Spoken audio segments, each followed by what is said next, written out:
Morning children and my dear friends. आशा करता हूँ कि आप सभी अच्छे स्वास्थ्य के साथ होंगे। तो जैसा कि हम अपना जो टॉपिक लेकर चल रहे हैं वो चल रहे हैं सर्वनाम, यानी कि हिंदी में तो सर्वनाम कहते हैं और इंग्लिश में प्रोनाउन कहा जाता है। जैसा कि हमने अभी तक अपने प्रोनाउन के 4 टाइप पढ़े हैं, 4 प्रकार पढ़े हैं, उनमें अब हम आगे देखेंगे। लेकिन आगे बढ़ने से पहले अगर आपने हमारे भी चैनल को सब्सक्राइब नहीं किया है तो हमारे चैनल को सबसे पहले सब्सक्राइब करें और साथ ही बेल आइकन को दबाना बिल्कुल ना भूलें।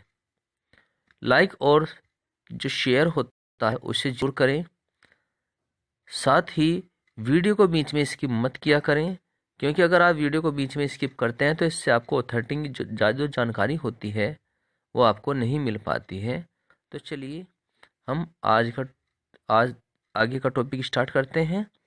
पहले ही हमने जो प्रोनाउन लिया है वह लिया है इंडेफिनिट प्रोनाउंस। इंडेफिनिट को हिंदी में कहा जाता है अनिश्चित, मीन्स जो कोई निश्चित ना हो, जिसके बारे में हम क्लियर नहीं होते हैं उसे हम अनिश्चित कहते हैं। प्रोनाउन मीन्स होता है सर्वनाम, अनिश्चित सर्वनाम।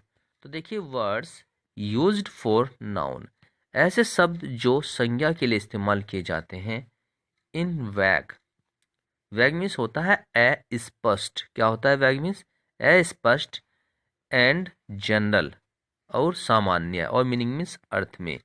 ऐसे शब्द जो संज्ञा के लिए इस्तेमाल किए जाते हैं अस्पष्ट और सामान्य अर्थ में, उन्हें ही हम अनिश्चित सर्वनाम कहते हैं। क्योंकि जो सर्वनाम होते हैं ये पूर्ण रूप से कोई किसी बात को निश्चित नहीं कर पाते हैं। जैसे यहाँ दिया गया है एवरीबडी। एवरीबडी का मतलब होता है प्रत्येक। क्या होता है? एवरीबडी प्रत्येक। नेक्स्ट होता है नोबडी, कोई नहीं। समबडी कोई, समबडी कोई। आइदर या तो, नीदर ना तो। ऑल मीन्स सभी, मच मीन्स बहुत या काफी। सेवरल का मतलब होता है कई। ईच मीन्स होता है प्रत्येक। अदर मीन्स होता है दूसरे। अनदर मीन्स होता है अन्य। एक्सेट्रा मीन्स आदि। तो यहाँ पर जो हमने अभी शब्द देखे हैं ये सभी शब्द पूर्ण रूप से निश्चित नहीं कर पाते हैं कि वहाँ पे कौन सी संख्या में कोई चीज दी गई है। इसीलिए यहाँ पर जो ये चीजें होती हैं आमतौर पर ये संख्या को दर्शाने का कार्य करती है। ठीक है, तो चलिए अब हम इसमें एग्जाम्पल देख लेते हैं। तो यहाँ पर देखिएगा all that glitters. All means सभी, दैट मीन्स जो, ग्लिटर मीन्स चमकदार चीजें। ठीक है, ऑल दैट ग्लिटर्स जो सभी चमकदार चीजें होती है। इज नॉट गोल्ड, वो सोना नहीं है। वो सोना नहीं है जो चमकदार चीजें होती है। इसे इसका मतलब होता है all means her, that means जो, ग्लिटर मीन्स चमकती है। ठीक है, हर जो चीज चमकती है। इज नॉट गोल्ड, वो सोना नहीं होती। तो यह all that glitters is not gold, हर चमकती चीज सोना नहीं होती। क्या है कि हर चमकती चीज सोना नहीं होती। तो अब हम देखेंगे हमारा जो नेक्स्ट वाक्य है। I will try to think of somebody who can help you। तो यहाँ पर देख रहे हैं आई विल ट्राई, इसका मतलब होता है मीन्स मैं, विल ट्राई मीन्स कोशिश करूंगा, मैं कोशिश करूंगा। टू थिंक सोचने की, टू थिंक सोचने की। ऑफ समबडी, ऑफ समबडी का मतलब होता है किसी अन्य व्यक्ति के बारे में। हु मीन्स जो, हु मीन्स जो, कैन हेल्प कर सके, हेल्प मीन्स मदद, यू मीन्स आपकी, जो आपकी मदद कर सके। मैं किसी ऐसे व्यक्ति के बारे में सोचने की कोशिश करूंगा। तो यहाँ पर देखा है आपने आई विल, आई मीन्स मैं, किसी, किसी को कहते हैं समबडी, यानी किसी व्यक्ति के बारे में। समबडी किसी व्यक्ति के बारे में, तो किसी ऐसे व्यक्ति के बारे में। हु कैन, जो, कैन मीन्स सके, क्या कर सके, ये लिखा हुआ है। हेल्प मीन्स मदद, यू मीन्स आपकी, मीन्स जो आपकी मदद कर सके। मैं ऐसे आदमी के सोचने के बारे में कोशिश करूँगा। तो चलिए अब नेक्स्ट हम देखते हैं हमारा कौन सा सर्वनाम है। तो नेक्स्ट हमारा जो है वो है रिफ्लेक्सिव प्रोनाउन। क्या है? Reflexive pronoun. ये है हमारा रिफ्लेक्सिव प्रोनाउन। रिफ्लेक्सिव प्रोनाउन को कर्मकर्ता या निजवाचक सर्वनाम कहते हैं। क्या कहते हैं इसको? हम कर्मकर्ता को निजवाचक सर्वनाम कहते हैं। क्या कहते हैं? निजवाचक सर्वनाम कहते हैं। तो हम देखेंगे जो कर्मकर्ता या निजवाचक सर्वनाम होता है तो उसे कहते हैं वर्ड्स यूज्ड। जो यहाँ पर शब्द इस्तेमाल किए जाते हैं रिफ्लेक्सिव प्रोनाउन में, तो यहाँ पर देखिए words used as forms of pronoun. यहाँ पर ये है क्या कि ऐसे शब्द जो प्रोनाउन के रूप में इस्तेमाल किए जाते हैं फॉर एम्फेसिस, प्रभाव डालने के लिए या जोर डालने के लिए, ऐसे शब्दों को हम रिफ्लेक्सिव प्रोनाउन कहते हैं। यहाँ पर जो आमतौर पर देखने को मिलता है इसमें जो भाव होता है, निज का भाव होता है, वो स्वम से होता है। तो यहाँ पर जो भी आप देखेंगे जैसे हम कोई भी इसमें सर्वनाम इस्तेमाल करते हैं, प्रोनाउन इस्तेमाल करते हैं, तो उसके लिए उसका निजवाचक सर्वनाम भी उसके साथ दिखाई देता है इसमें। ठीक है। तो जैसा कि आप यहाँ पर देख सकते हैं, यहाँ लिखा हुआ है आई और यहाँ लिखा है माई सेल्फ। तो आई के साथ जो निजवाचक सर्वनाम होता है वो होता है माई सेल्फ। तो यहाँ पर अब ऊपर देखेंगे माई सेल्फ का मतलब होता है स्वम, और सेल्फ का मतलब भी होता है स्वम, हिम सेल्फ का मतलब भी होता है स्वम यानी कि अपने आप, हर सेल्फ भी अपने आप होता है यानी स्वम होता है, और योर सेल्फ का मतलब भी स्वम होता है। तो माई सेल्फ जो इस्तेमाल होता है वो आई के साथ होता है, और सेल्फ जो होता है वो वी के साथ होता है, हिम सेल्फ ही के साथ यूज होता है, हर सेल्फ सी के साथ यूज होता है, और योर सेल्फ यू के साथ यूज होता है निज के रूप में। ठीक है।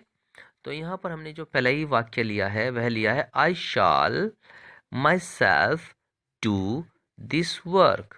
इसका मतलब होता है आई मीन्स मैं, शाल साल का कार्य जो होता है वो होता है गागी लगाने के लिए। माई सेल्फ का मतलब होता है स्वम, मैं स्वम। शाल डू का मतलब हो गया है करूँगा, दिस मीन्स इस या यह, वर्क मीन्स कार्य, तो मैं यह कार्य स्वम करूँगा। ठीक है। तो यहाँ पर आपको समझ में आ गया होगा कि जो निजवाचक सर्वनाम होते हैं वो हमेशा प्रोनाउन यानी कि सर्वनाम के साथ ही इस्तेमाल किए जाते हैं। अब नेक्स्ट देखेंगे। तो नेक्स्ट है सी कट हर फिंगर हर सेल्फ। सी कट हर फिंगर हर सेल्फ। तो यहाँ पर देखिएगा जैसे बताता है आपको कि कौन किससे ज़्यादा, सी के साथ यहाँ पर हर सेल्फ का इस्तेमाल किया गया है स्वम के लिए। तो क्या है? स्वम मीन्स अपनी। ठीक है। तो सी मीन्स हो गया उसने, अपनी का मतलब हो गया है हर सेल्फ। ठीक है, यानी सॉरी, इसका इसका मतलब हो गया है खुद, हर सेल्फ का मतलब खुद। तो यहाँ पर हो गया सी मीन्स उसने, अपनी को कहते हैं यहाँ पर हर। तो ये भी हर जो है हमारा, ये भी आपका एक प्रोनाउन यानी कि सर्वनाम ही है। तो यहाँ पर हो गया उसने अपनी उंगली, उंगली को कहते हैं फिंगर, और खुद को कहते हैं हर सेल्फ, और कट का मतलब होता है काट ली। तो सी कट हर फिंगर हर सेल्फ। तो सी मीन्स उसने, कट मीन्स काट ली, हर मीन्स अपनी, और फिंगर मीन्स उंगली, हर सेल्फ मीन्स खुद, कि उसने अपनी उंगली खुद काट ली। तो यहाँ पर देखा आपने, तो सी के साथ में पॉजेसिव प्रोनाउन और रिफ्लेक्सिव प्रोनाउन दोनों ही इस्तेमाल किए गए हैं। ठीक है। यहाँ पर देख सकते हैं आपका जो हर लिया गया है वो इसमें संबंध दिखाता है कि वो किसकी उंगली है। तो यहाँ पर तो संबंधवाचक सर्वनाम का इस्तेमाल किया गया है हर के लिए। किसका? संबंधवाचक सर्वनाम का इस्तेमाल किया गया है हर के लिए। तो यहाँ पर देख सकते हैं सी और हर और हर सेल्फ। यहाँ पर 3 प्रकार के जो प्रोनाउन है वो इस्तेमाल किए गए हैं। तो हर सेल्फ की स्पेलिंग HERSELF, हर सेल्फ। तो यहाँ पर सी और हर सेल्फ ये 3 इस्तेमाल किए गए हैं। ठीक है, तो यहाँ पर ये तीनों ही हमारे सर्वनाम यानी कि प्रोनाउन होते हैं। तो चलिए आज हम आपको छोटे छोटे वाक्य बताते हैं कि आप किस प्रकार से अपने छोटे वाक्यों को बना सकते हैं। तो आपको शुरू में क्या याद रखना है, तो जैसा कि यहाँ पर हमने लिखकर छोड़ा है आई एम। आई एम का मतलब होता है हिंदी में मैं हूँ। आई एम, मैं हूँ। ठीक है, तो हम क्या करते हैं कि जो भी बात हमें कुछ बोलनी होती है, पहले तो हम देखा कि आई एम का मतलब हो गया मैं हूँ।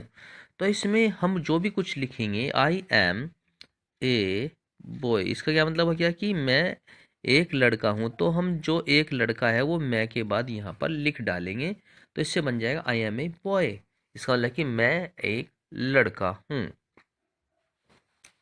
ठीक है, उसके बाद ऐसे ही हम कुछ और भी ले सकते हैं इस वाक्य।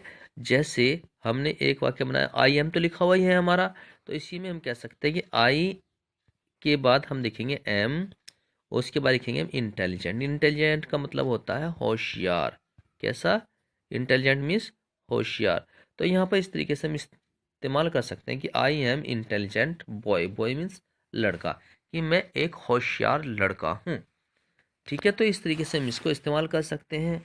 अगर हमें किसी के भी बारे में बताना पड़े, देखो आई के साथ तो हमेशा एम इस्तेमाल किया जाता है ऐसे हूँ के लिए। तो वैसे ही हम यू के साथ अब देखेंगे, यू के साथ हमेशा आर का इस्तेमाल किया जाता है। इसका इस्तेमाल किया जाता है, आर का इस्तेमाल किया जाता है। तो ऐसे ही आप कह सकते हैं यू मीन्स होता है आप। क्या होता है? आप।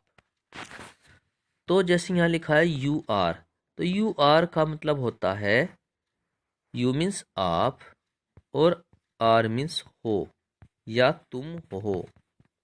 तो इस तरीके से होता है। जो भी कुछ आप लिखेंगे हिंदी में, अगर आपको बोलना है तो वो इनके बीच में आएगा, नहीं तो वो वाक्य के पीछे आता है। जैसे यू आर के बाद लिख सकते हैं यू आर ए बॉय, इसका मतलब क्या हो गया? तुम एक लड़के हो। ऐसे ही आप कह सकते हो कि you are an honest boy. You are an honest boy, इसका क्या मतलब होता है? यू मीन्स तुम, आर मीन्स हो, एन मीन्स एक, ऑनेस्ट मीन्स होता है ईमानदार, और बॉय मीन्स लड़के, कि आप एक ईमानदार लड़के हो। तो यहाँ पर हमने देखा आई के साथ एम का इस्तेमाल होता है, और बाकी जो बात लिखी जाती है वह पीछे लिखी जाती है। यू के बाद आर का इस्तेमाल हुआ, वो जो भी बात आप लिखोगे वो इसके जस्ट एकदम पीछे लिखोगे। ठीक है, आशा करता हूँ कि ये क्या आपको समझ में आ गया होगा। तो यहाँ पर एक और भी हम लेते हैं वाक्य जो आपको समझना है। तो यहाँ पर देख सकते हैं ही और इज। ही मीन्स होता है लड़के के लिए, जबकि कोई एक लड़का हो तो हम ही का इस्तेमाल करते हैं वह के लिए। और इज मीन्स है, वह है। ही इज, वह है।